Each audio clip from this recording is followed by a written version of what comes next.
Greetings and welcome back to Wolf Kage Los Angeles. Ladies and gentlemen, a new chapter in healthcare is unfolding. President Donald J. Trump has nominated MAHA's own Dr. Casey Means as the next Surgeon General of the United States of America, a visionary poised to lead our nation, hopefully, towards a healthier future. Check this out.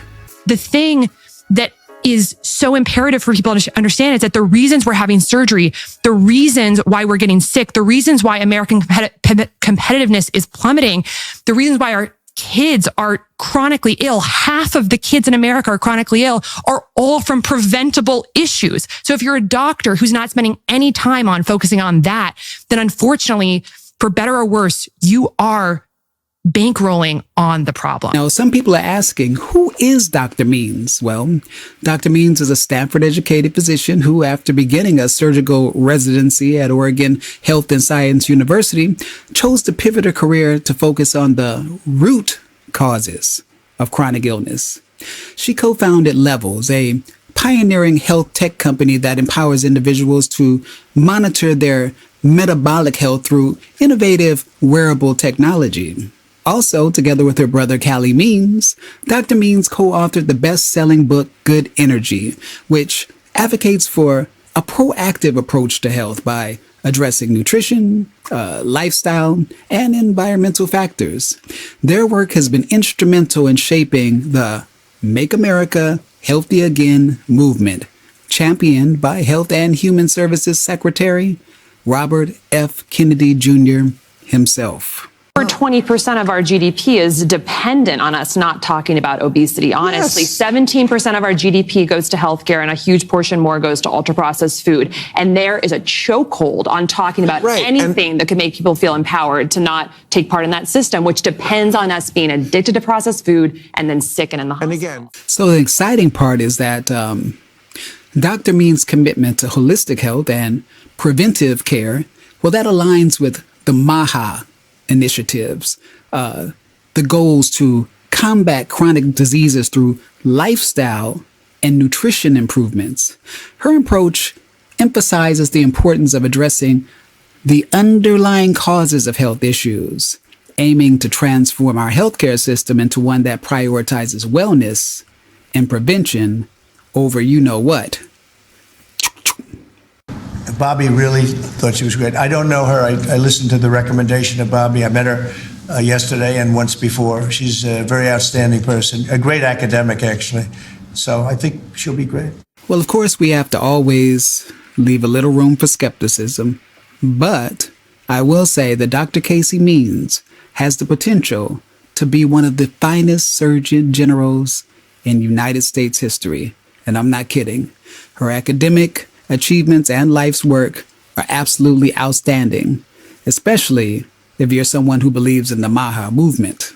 Unfortunately, the way we conventionally view diseases, different diseases in our system, is we think of them as isolated silos, that these ones you mentioned, that Alzheimer's dementia is different than diabetes, is different than obesity, is different than depression, is different than infertility, is different than cancer, is different than gout. We think, a doctor would look at those and say, oh yeah, this goes to one specialty, this goes to the other, and we'll have a different medication for every single one. But the interesting thing and the beautiful opportunity actually is that what we're learning now is that these diseases are all in the same network, and the link that's connecting them is metabolic dysfunction. One of the things I like the most about her is, as an outsider to traditional government roles, she brings a fresh perspective to the Surgeon General's office. Her innovative ideas and dedication to public health are set to sort of, well, at least I think, invigorate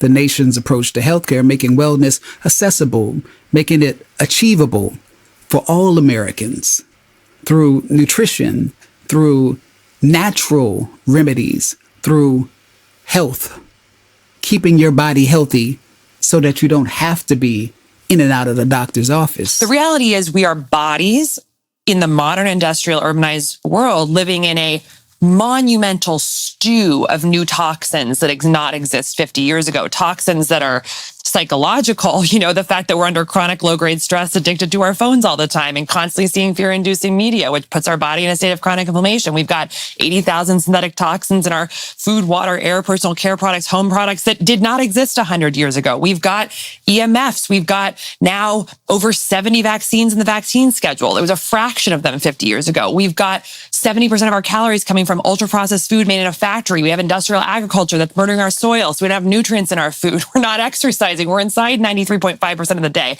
Everything has changed in the past 75 years, but it's incredibly difficult to do science that parses out exactly which one of these is creating the cancer. And that's what every evidence-based doctor wants to know is exactly what is causing the cancer. Right. But I think part of it is we need to wake up and realize there's not going to be a single answer for why we are getting cancer rates so much higher in the young. We need to use some common sense here and realize that in mass, the whole of what we're living in and exposed to is totally different than it's been throughout human history. And this is creating a burden on our cells and our DNA and these billions of cells that are having to print themselves, new cells, like Dr. Lee said, every single day. We die and have reborn billions of cells every day, okay? And those cells that are having to replicate are now exposed to a monumental burden of stressors and toxins that are overwhelming the machinery that is supposed to keep us safe from these mutations. So again, with a healthy level of skepticism,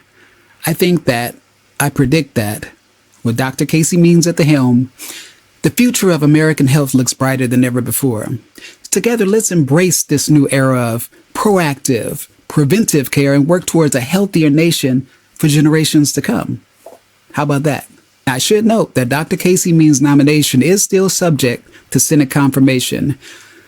Her views and approaches have been both praised for their innovation and critiqued for diverging from the status quo, from traditional medical practices. And you know what I mean, a vaccine skepticism would be a generous terminology to describe the would-be Surgeon General if she were to be confirmed. Her position, Casey Means' position on vaccines. But both of these individuals, Casey Means, if she were to be confirmed as Surgeon General, and her sibling or brother, Callie Means, are working as advisor to Robert F. Kennedy Jr., really round out a medical team, if you will, inside of the executive branch that are very much individuals who are skeptical of the pharmaceutical industry and have a deeply skeptical questioning concerns about the impact that it's had on governmental decisions in the past. So, as you noted, there is a great many skeptics and critics of the science that is pushed and advocated by Casey Means, and a defensive of the pharmaceutical industry and medical schools in the science that has been long presented over decades to deal with chronic diseases. But this is really the president, by nominating her to be the Surgeon General and replacing her with the individual who we should note was the sister-in-law of Mike Waltz, the former national security advisor, is really a turn and a vote of confidence in the way that Robert F. Kennedy Jr. is at this point running HHS. So Dr. Casey Means, Stanford-trained MD, straight up says med school taught her nothing. And I mean nothing. Nothing about the actual causes of our collapsing health. And if you've been paying attention, I'm sure you can feel that. The stuff that is killing Americans every day, it's never mentioned. Instead, she was trained to drug the symptoms and then, of course, bill the insurance. That's not medicine. That's maintenance, if you can even call it that. Now, Dr. Casey said this, and I must admit, it kind of shocked me a little bit, kind of. But she said, for every single serving of ultra-processed food you eat, your risk of dying early jumps by 18%. That's wild. What's even crazier is 67% of the food our kids eat is that same junk. And yet, she took 0 nutrition courses in medical school. That ain't a flaw in the system. That is the system. It's not an overstatement to say that I learned virtually nothing at Stanford Medical School about the tens of thousands of scientific papers that elucidate these root causes of why American health is plummeting and how environmental factors are causing it. For instance, in medical school, I did not learn that for each additional serving of ultra-processed food we eat, early mortality increases by 18%. This now makes up 67% of the foods our kids are eating. I took 0 nutrition courses in medical school. Now here is where it gets deep. Dr. Casey points out that 82% of independent studies show processed food is harmful. But when the industry funds the research, 93% say it's fine. That's called buying the science. And the people behind the USDA food guidelines, 95% had ties to big food. So yeah, that food pyramid, it's not for your health. It's for their profits. I didn't learn that 82% of independently funded studies show harm from processed food, while 93% of industry-sponsored studies reflect no harm. In medical school, I didn't learn that 95% of the people who created the recent USDA food guidelines for America had significant conflicts of interest with the food industry. She even talked about pesticides. Did you know that 1 billion pounds sprayed on our food every single year? That's 99.99% of the U.S. farmland. And these are not old school pesticides either. Many are made in China, many are made in Germany, and they're all banned in the EU. They're linked to everything: autism, ADHD, hormone issues, cancer, even infertility. And it all hits your metabolic health, the system running every other system. I did not learn that 1 billion pounds of synthetic pesticides are being sprayed on our food every single year. 99% of the farmland in the United States is sprayed with synthetic pesticides, many from China and Germany. And these invisible, tasteless chemicals are strongly linked to autism, ADHD, sex hormone disruption, thyroid disease, sperm dysfunction, Alzheimer's, dementia, birth defects, cancer, obesity, liver dysfunction, female infertility, and more, all by hurting our metabolic health. Then she drops this: all the plastic we've made, 8 billion tons in just the last century. And now it's breaking down into microplastics in your food, in your water, and even in the air you breathe. She says that new research shows that 0.5% of our brains might now be plastic. We are literally becoming synthetic. Think about that. I did not learn that the 8 billion tons of plastic that have been produced just in the last 100 years, plastic was only invented about 100 years ago, are being broken down into microplastics that are now filling our food, our water, and we are now even inhaling them in our air. And that very recent research from just the past couple of months tells us that now about 0.5% of our brains by weight are now plastic. Dr. Casey talks about 80,000 industrial toxins now in our homes, food, and water, which are all banned in Europe, by the way, but they're legal here for some reason. These toxins don't just float around. They alter our genes. They alter our gut bacteria and hormone systems. That's why we're seeing chronic illness. That's why we're seeing autoimmune disorders. That's why we're seeing developmental issues exploding. I didn't learn that there are more than 80,000 toxins that have entered our food, water, air, and homes by industry, many of which are banned in Europe. And they are known to alter our gene expression, alter our microbiome composition and the lining of our gut, and disrupt our hormones. And we're not done. She mentions heavy metals like lead and aluminum, found in baby formula, found in cosmetics, found in soil, and even our medications. These metals are neurotoxins. They damage the brain, especially in kids. And yet, they're still everywhere. Legal poison.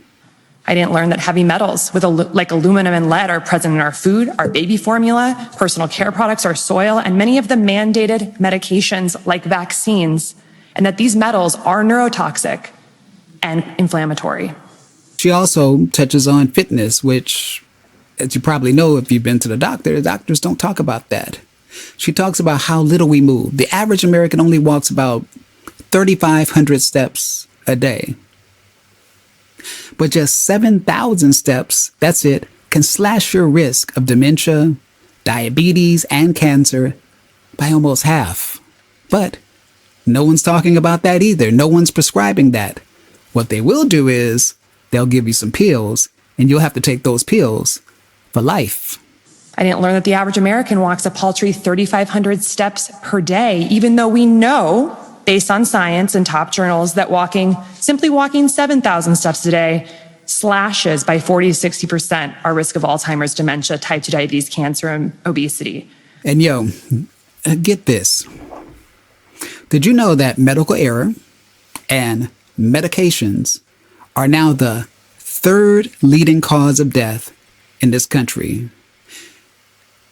We're being hurt by the very system we trust to heal us.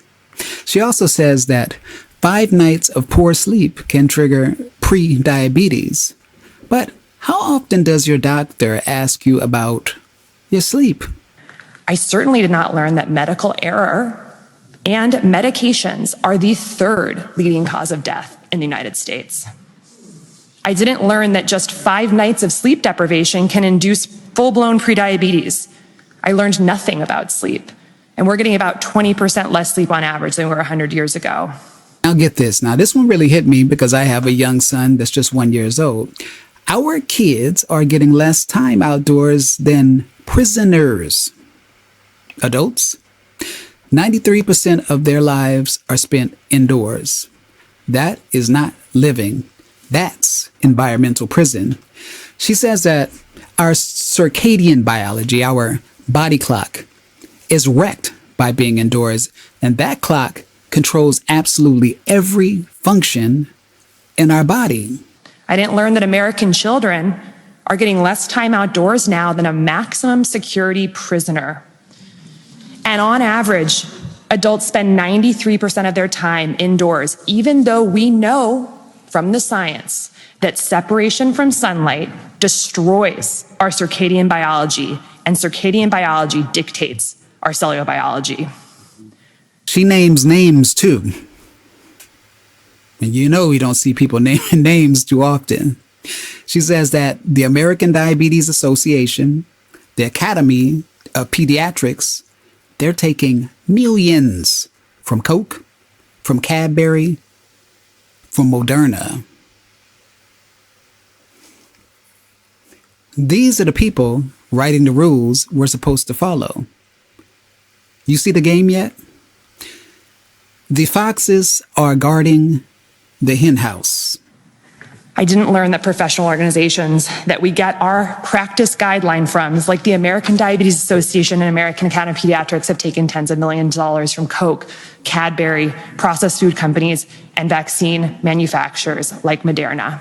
You know, what I like about her is that it doesn't seem like she's just ranting. She says that we can turn this around if we address the root causes, change the food system, clean up the environment, get folks walking, get folks sleeping, get folks connecting. That could reverse chronic illness. That could save millions of lives. And it could cut trillions in healthcare spending. But it'll take guts, because there's a whole lot of people, a whole lot of corporate people who do not want that to happen. I didn't learn that if we address these root causes that all lead to metabolic dysfunction and help patients change their food and lifestyle patterns with united, strong voice, we could reverse the chronic disease crisis in America, save millions of lives and trillions of dollars in healthcare costs per year. Instead, doctors are learning that the body is 100 separate parts, and we learn how to drug, we learn how to cut, and we learn how to bill. Now she closes with something very, very powerful. This is not just about health. This is a spiritual crisis. This is something beyond just the physical. We're choosing death over life. We're choosing to poison nature and pretend we can outsmart it. And that's a lie. She says healing starts with respect. Healing starts with remembering the miracle of simply being alive. I'll close by saying that what we are dealing with here is so much more than a physical health crisis. This is a spiritual crisis. We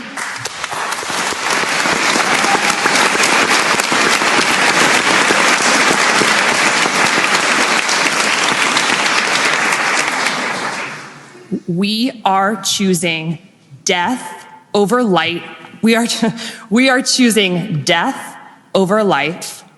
We are choosing darkness over light for people and the planet, which are inextricably linked. We are choosing to erroneously believe that we are separate from nature and that we can continue to poison nature and then outsmart it. Our path out will be a renewed respect for the miracle of life and a renewed respect for nature. We can restore health to Americans rapidly with smart policy and courageous leadership. We need a return to courage. We need a return to common sense and intuition.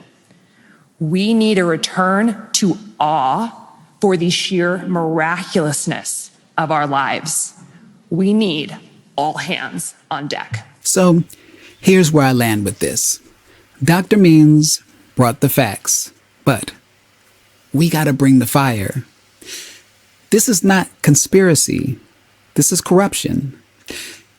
It's ignorance. It's cowardice. But more than that, it's a lack of reverence. And we've got to bring that back. Reverence for life, for nature, for one another. I am Wolf Kage, and this is Wolf Kage Los Angeles. We have to stop sleeping on the truth. We cannot wait for permission to speak it. Let's get to work. Peace.